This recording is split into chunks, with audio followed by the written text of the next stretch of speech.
ప్రత్యక్షమై నినేవే పట్టణానికి వెళ్ళమంటాడు. ఆ నినేవే పట్టణంలో ఎంతమంది ఉన్నారండి?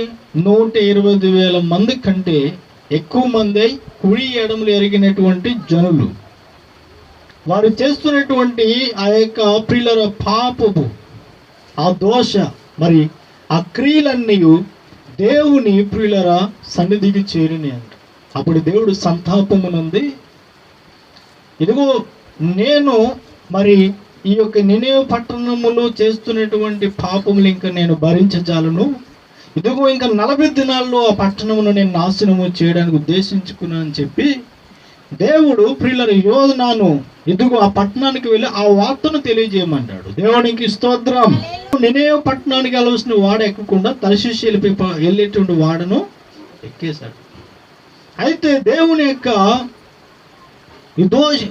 యొక్క మాటను ఎప్పుడైతే పక్కన పెట్టాడో ఆ వాడలో ప్రియులరా, ఆ వెళుతున్నటువంటి వాడలో దేవుడు తుఫానును మరి ప్రియులరా మరి రేపినట్లుగా మనం చూస్తున్నాం.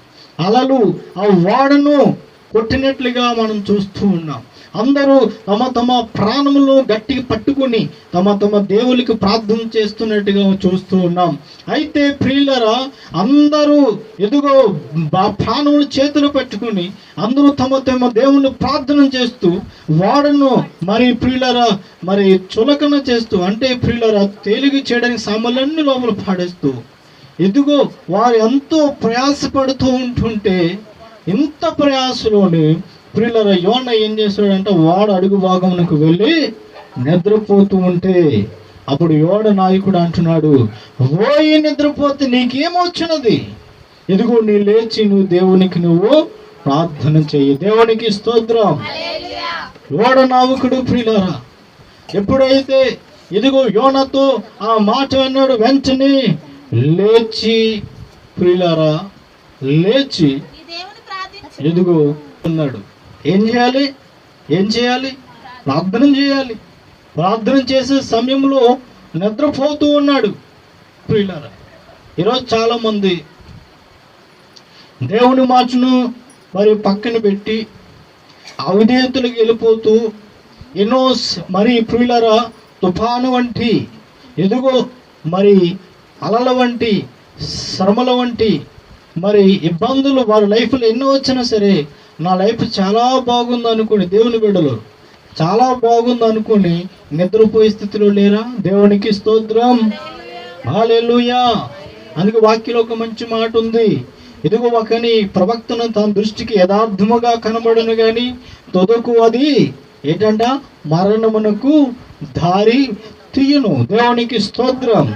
అందుకే ప్రభు అంటున్నాడు, మీరు శోధనలో ప్రవేశించుకున్నట్లు ఇదిగో మీరు మెలకు కలిగి మీరు ప్రార్థన చేయాలి. దేవునికి స్తోత్రం.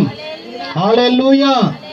ఈరోజున చాలా మంది ప్రార్థన అనేది వదిలేసి చక్కగా యోనా వలె ఆ వాడ నాయకుడు దేవుని సాదృశ్యంగా ఉంటే ఆ వాడ ప్రియులారా దేవుని యొక్క సంఘాన్ని సాదృశ్యంగా ఉంటే ఇదిగో అక్కడ ఉన్న వారందరూ మరి సంఘములు నిశ్వాస సాదృశ్యంగా ఉంటే చాలా మంది ఇదిగో నా కొరకు దైవ సేవకుడు ప్రార్థన చేస్తారులే, ఏదో నా కొరకు సంఘమంతా ప్రార్థన చేస్తారులే, ఏదో నా కొరకు అనేకులకి చెప్పానుగా వారందరూ ప్రార్థన చేస్తారులే అని చెప్పి వాళ్ళ మట్టుకు వారు ప్రార్థన చేయకుండా చక్కగా వారి యొక్క రూములకు వెళ్ళి వారి మేళ్ళకి వెళ్ళి వారి గెస్ట్ హౌస్లోకి వెళ్ళి వారి చక్కగా నిద్రపోతూ ఉన్నారు. వారి పనులు నిద్రపోతూ ఉన్నారు. దేవునికి స్తోత్రం.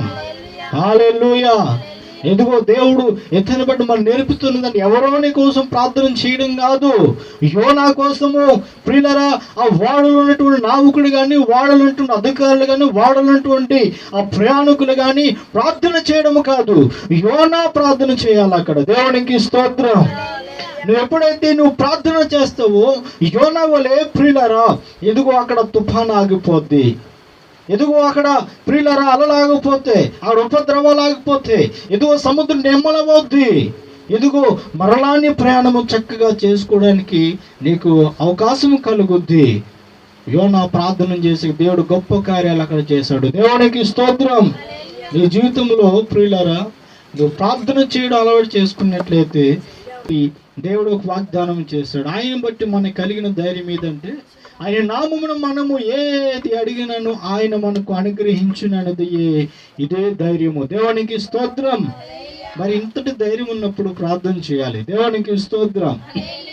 హల్లెలూయా. శ్రమని ఎంత నువ్వు పడుకోవాలా?